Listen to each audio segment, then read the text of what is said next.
because we've got our final act, and it is a good act.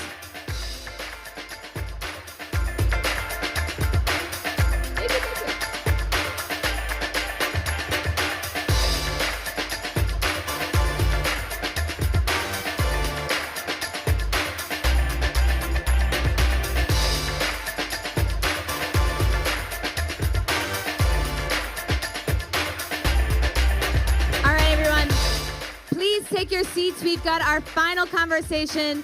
The best of the best joining us on stage.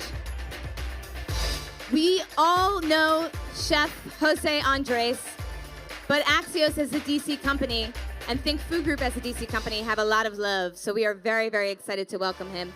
He will be joined on stage by Sophia Bush, an actress and an activist, and we're going to talk about storytelling, lifting communities, and all of the fun things that come with it.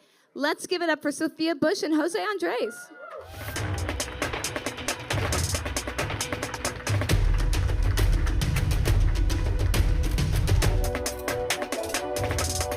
I'm gonna put José in the middle up here in a second.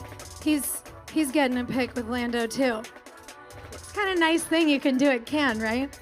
Only in Cannes. Only at the Women's Sports House. But you know? Right? José! Hi. Thank you for joining.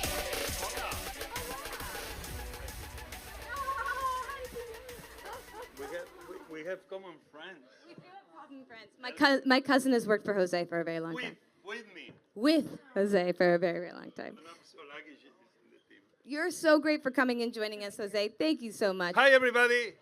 Hey, José. Okay, I was not taking a photo with Lando. I have two good friends on Formula One, two Spanish boys, Carlos and Fernando. Fernando is from my hometown. Carlos, I love Carlos and his father. And anyway, you say, hey, I'll see you around Formula One. But Lando is amazing. He's going to do big things. It's really amazing. He drives fast. A little fast, Yeah. just a little bit fast. Thank you both so much for joining us today. We have had dozens of conversations on this stage all week. Sophia, you've been here for a lot of them, with women athletes, and it's been very inspiring. But the biggest through line is that women tend to be really good storytellers. In fact, one of the reasons that a lot of the college athletes on this stage have had better NIL deals than the men is because they're better at telling their story. They have more Instagram followers. They put that effort in. José, you are a storyteller. That is what you do at heart. You're a chef. But then we also have Sophia, who's not just a storyteller, but has moved that storytelling into activism and entrepreneurship. So I want to ask you both, what is the value of storytelling to your personal journey? And what do you want people to know about your story? Maybe, José, we'll start with you. All right. Ladies first. Ladies first. All right. So polite. I don't think any of it works without storytelling. And one of the things that I really believe in, and I feel really lucky to be up here with José because, not only do I admire his work, love his food, I told him I'll be forever grateful for him being the one who popularized tapas in America. Those of us who loves to snack, we really thank you. Shout out to José. But José has also joined me on my podcast to tell his story. And for me, being an actor, it's about story. But when I started studying theater in college, I realized it felt very small. I didn't like how narrow the view was of acting. And so what I actually did was transfer into the journalism school at USC. I studied at Annenberg, and learning to do this, to sit and learn in real time with people in communities around the world and tell their stories actually made me a better actor. And it certainly is the reason that I get to be an activist and an investor. And, when people say, why are you at the Women's Sports House? I'm like, I own a soccer team. If you had told 8-year-old me playing AYSO soccer that was going to be my future, come on, what are we doing? Life is amazing. And so to sit up here with my friend who people might say, why are actors and chefs talking about women's sports? Story unites us. And the two quickest way to gather people anywhere in the world are either give them a plate of food or a ball. Yes. And so I actually think we're all so much more interconnected than we realize. And that's why I think storytelling matters. And just a quick follow-up, what's something about, I know you shared that you moved into the journalism school. What's another thing about your story that most people don't know? Oh, gosh, I think there's probably so much. I think a lot of people don't know that it took my dad until I was 13 years old to become a citizen. So when we talk about advocacy for people and making sure we take care of people and making sure we uphold the democratic principles of our country and allow people to immigrate or seek asylum, anytime I hear someone say, like, you got to do it the right way, and I'm like, if it took my white dad from Canada from 1973 until I was 13 years old to do it the right way, like, I'm not here for your argument. So when people ask why I'm so passionate about American democracy, like, I made flashcards for my dad. So that's, I think, a little known fact, but goes to core belief and is part of the story.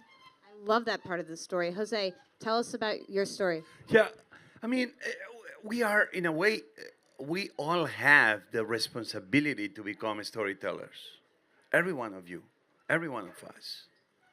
Now, use the Sophia Bush and Landos of the world. All of us, we have the responsibility to tell the story of who we are.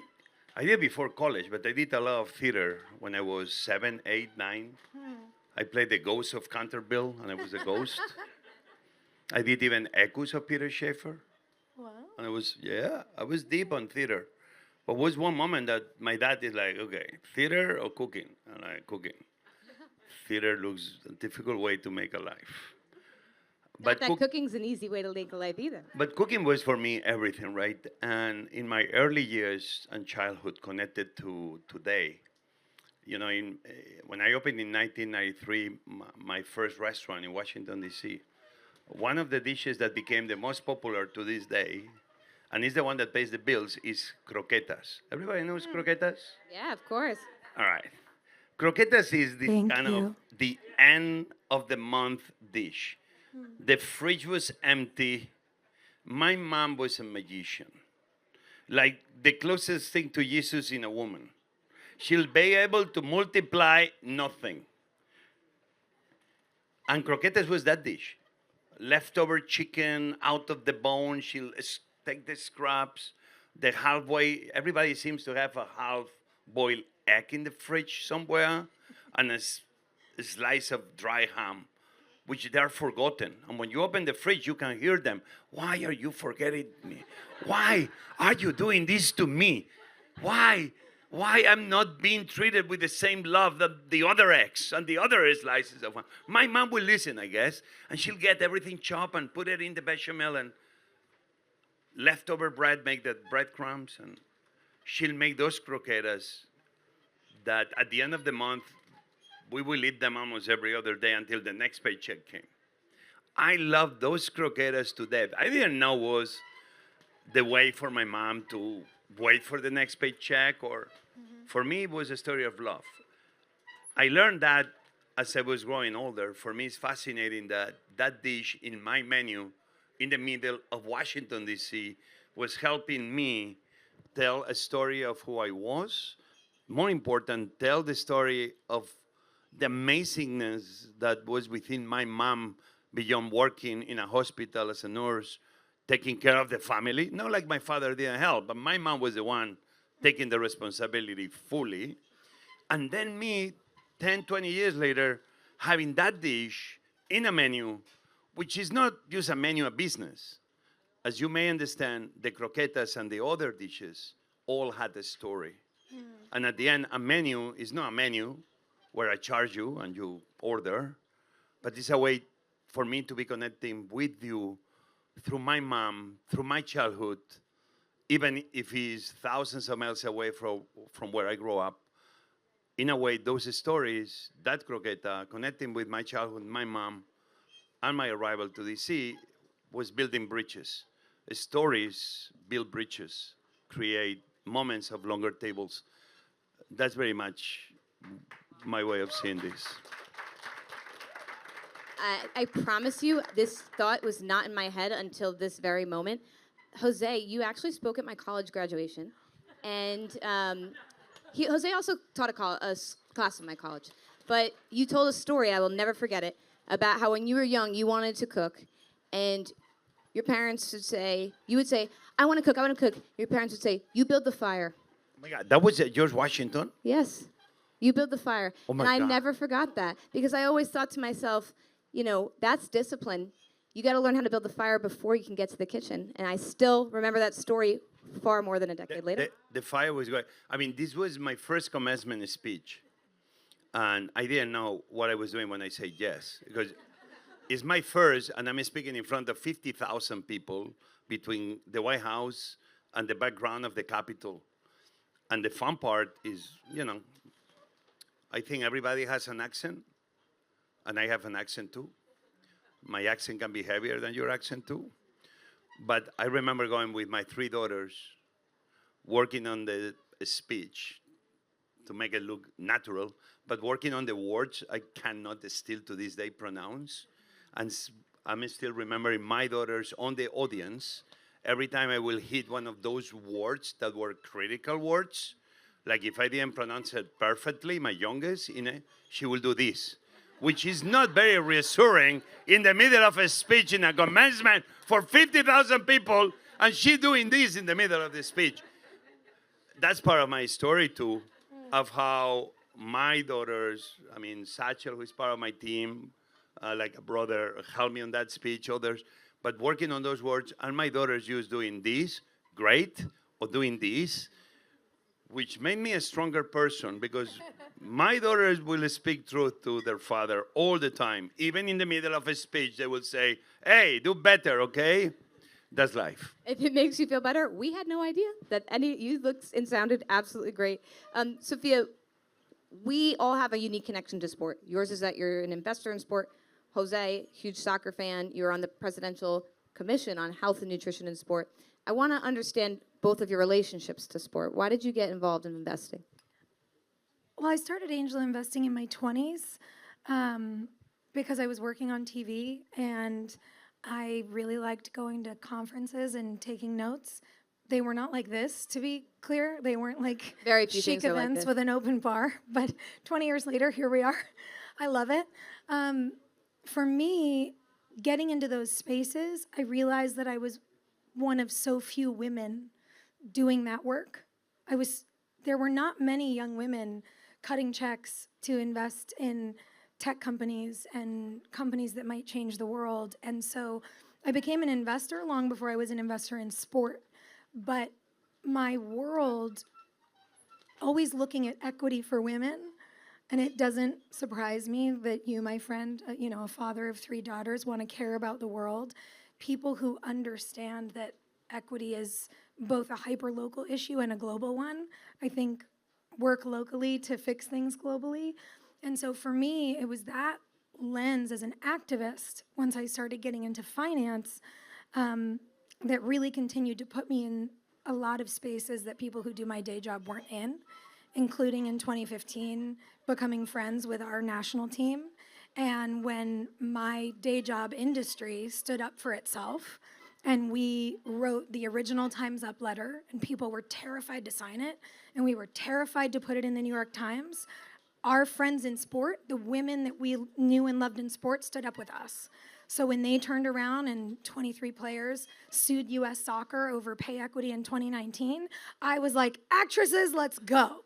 And for me, the overlap of story in sport, story in film is obvious, but I think the truisms about what equity feels like, and also the way you know it feels when you don't have it, the way I know it feels when it's my face on the billboard and I'm number 1 on the call sheet, but the network saved twice my paycheck for a guy who plays my parent, who doesn't play the title character on TV. I'm like, this is a fun time for me. So the deep commitment to doing good with less, using our platforms, that I think is true for us in entertainment, for us in sport, for people who use food as activism, existed so much longer in my life so many years ahead of my opportunity to invest in a team. When I found out LA was getting a team, I literally cold called our founder and was like, I love the group of people who are investing in this soccer team, but you know none of them are soccer fans. I am. I was like, yeah, let's go tell the story. Let's bring the people. Let's make it a vibe that is unmatched at our stadium. But you also need people who are like deeply committed to the sport. So we're coming. And that was really it. Kudos on the cold call, by the way. That's how you Absolutely. know you're dedicated. Jose, tell us about your relationship with sports. Well, as you can see, I mean, I have a perfect body for every sport. Absolutely. God gave me this amazing. But the sports for me, I will tell you, part of who I became, sports were right in the middle.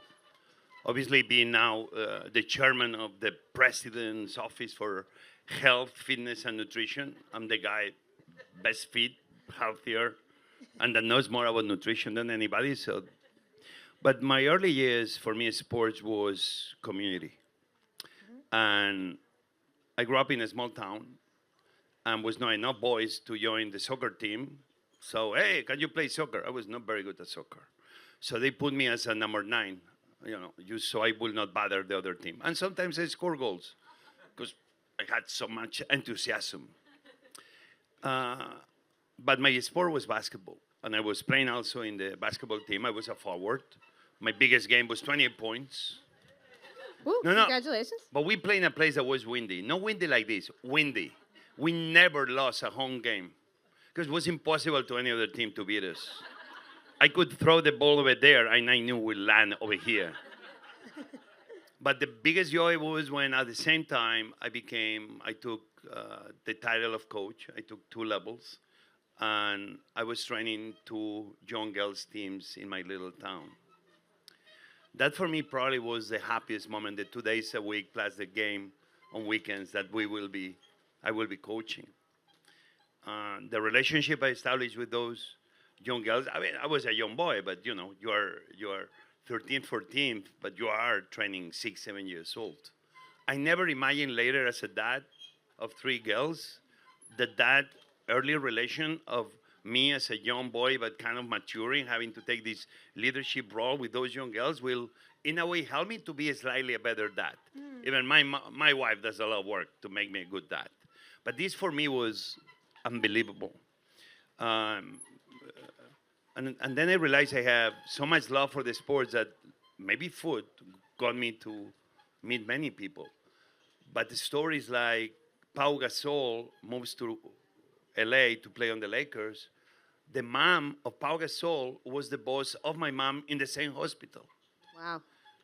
And then we learned that I was shooting hoops in the same place that Pau and his brother Mark were shooting hoops too. I always told Paul, that's why you are such a good player. You got my spirit.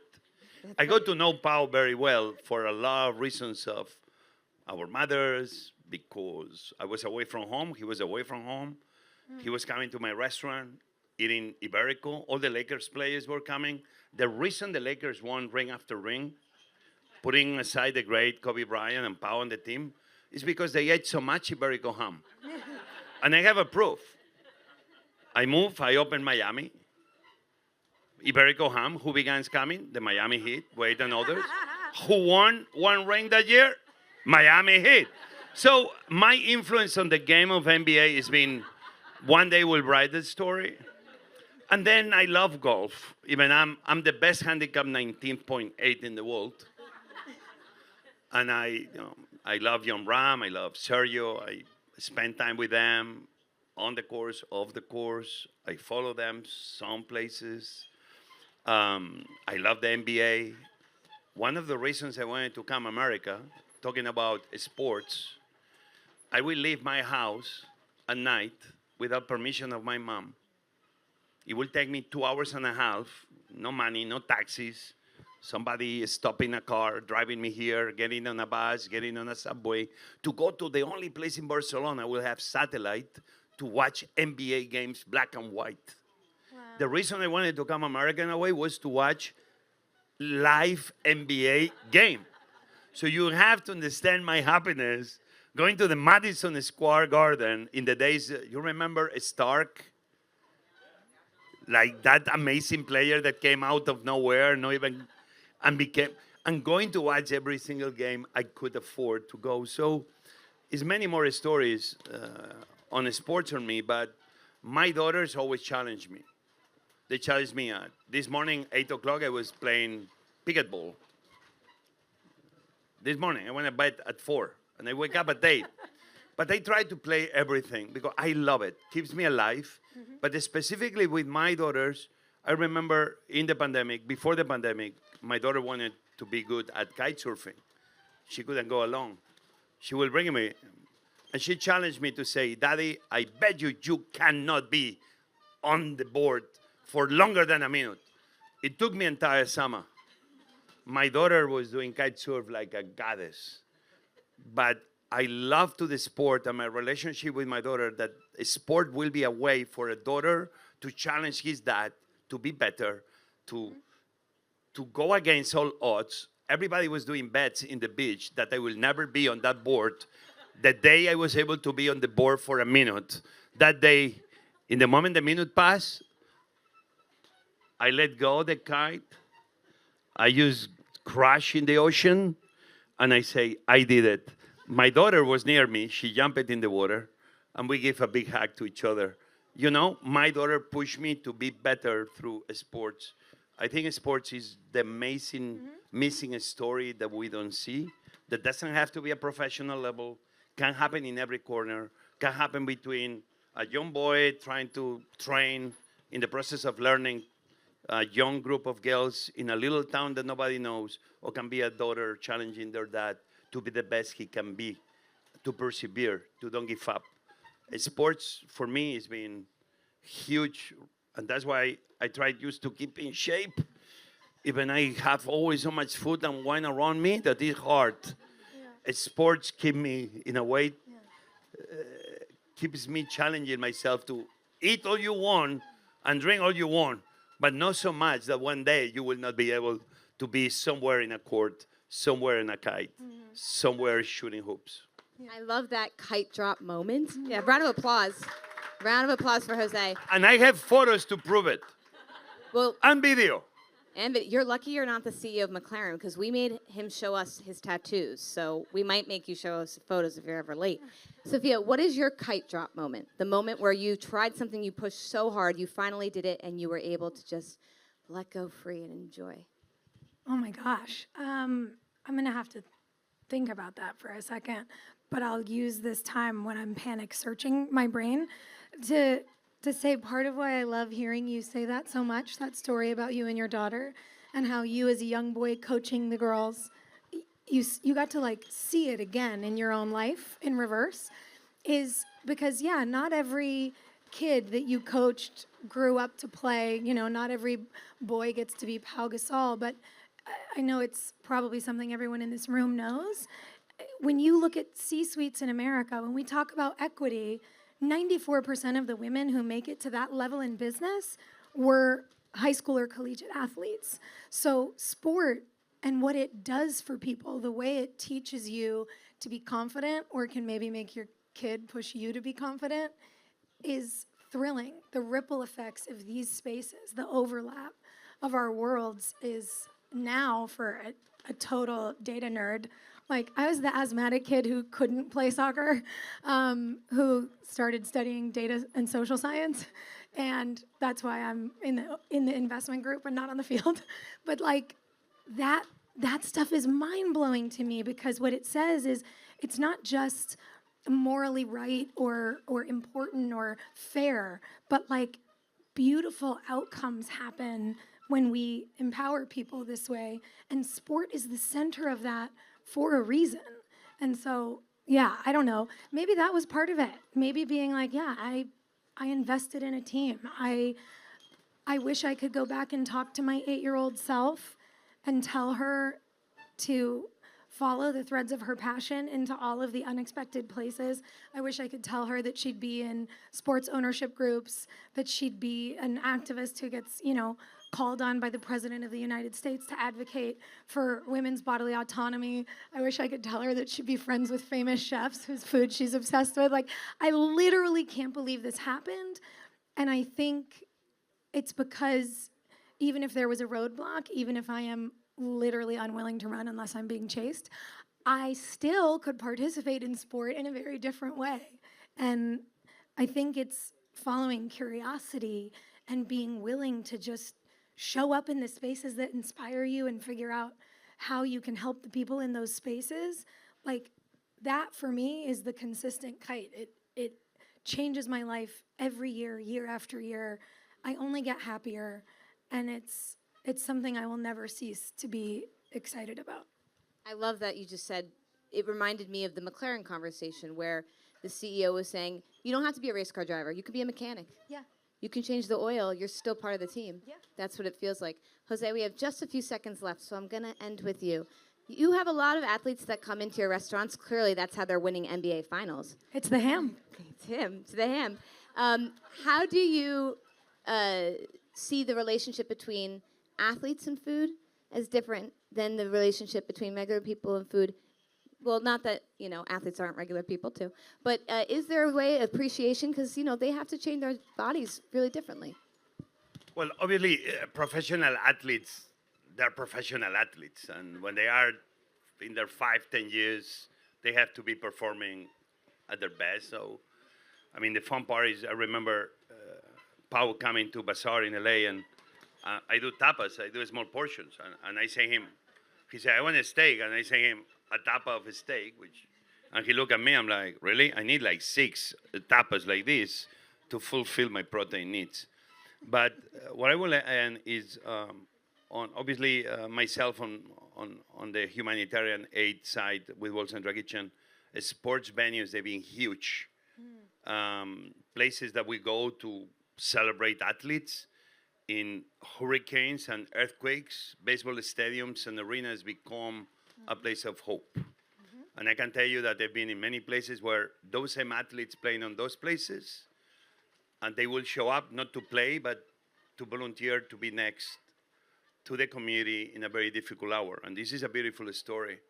The other story of sports that seems sometimes the same temples of sports that we go to support those superhumans, sometimes seems they are the places that we are used putting down calories the throat of every person that goes.